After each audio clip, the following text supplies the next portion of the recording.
Bapak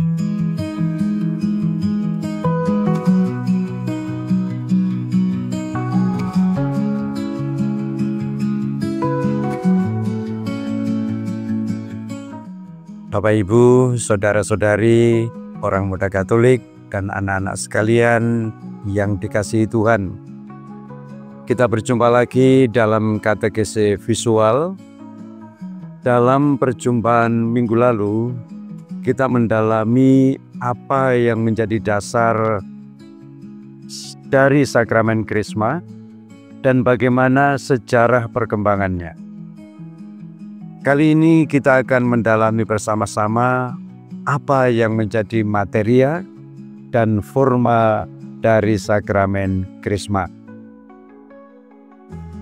Saudara-saudari yang terkasih, kita tahu setiap sakramen dalam Gereja Katolik bukanlah sekedar simbol atau upacara manusiawi.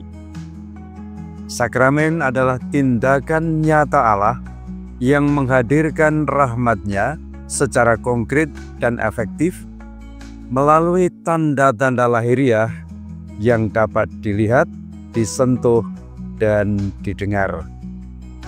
Untuk itu, Gereja mengajarkan bahwa setiap sakramen harus memiliki dua unsur penting agar sah, yaitu materia dan forma.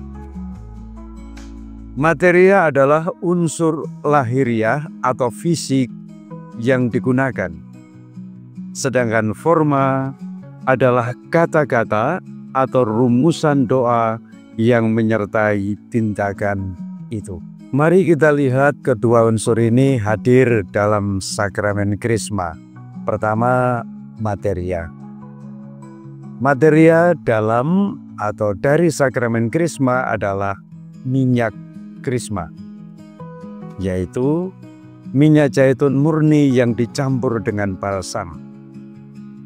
Minyak ini diberkati secara khusus oleh uskup dalam misa Krisma yang biasanya dirayakan pada hari Kamis Putih pagi atau yang dilaksanakan di Keuskupan Malang hari Selasa sore, uskup bersama para imam dan seluruh umat.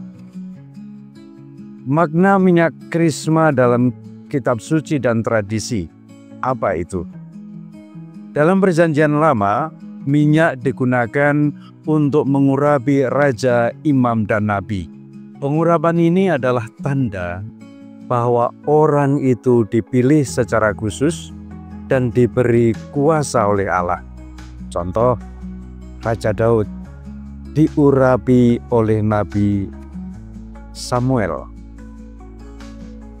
Dalam Perjanjian Baru, Yesus disebut Kristus, yang artinya yang diurapi.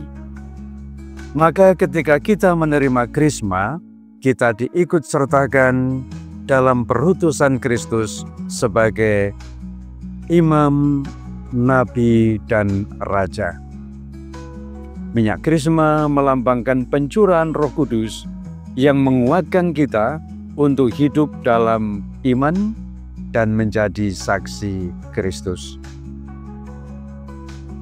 Tindakan pengurapan dilakukan oleh uskup di dahi penerima dalam bentuk tanda salib.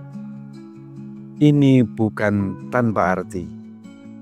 Dahi adalah pusat pikiran, menunjukkan bahwa iman harus menjadi dasar cara kita berpikir dan bertindak.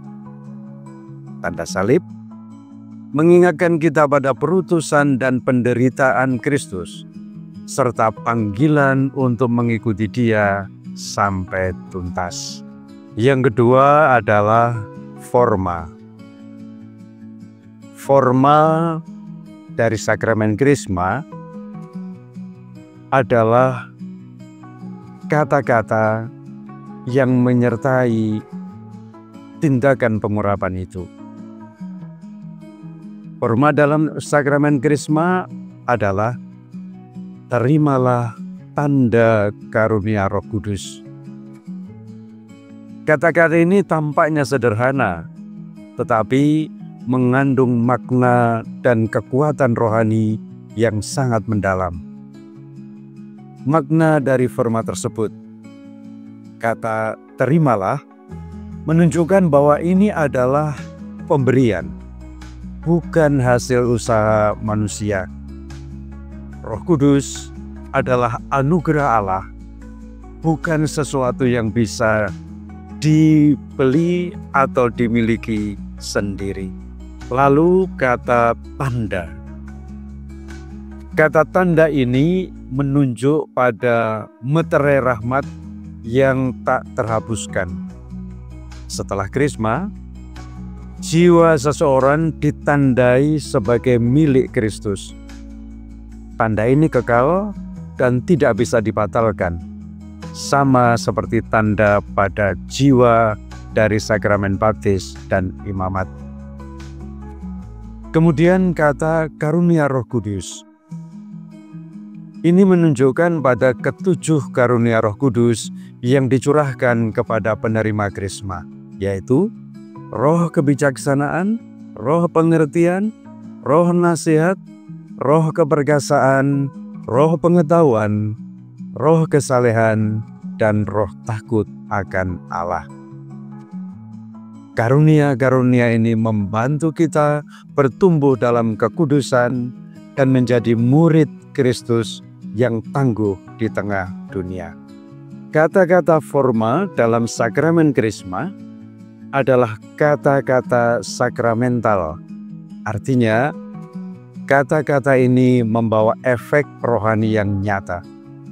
Ketika diucapkan dengan iman oleh pelayan yang sah, Roh Kudus benar-benar dicurahkan ke dalam hati si penerima.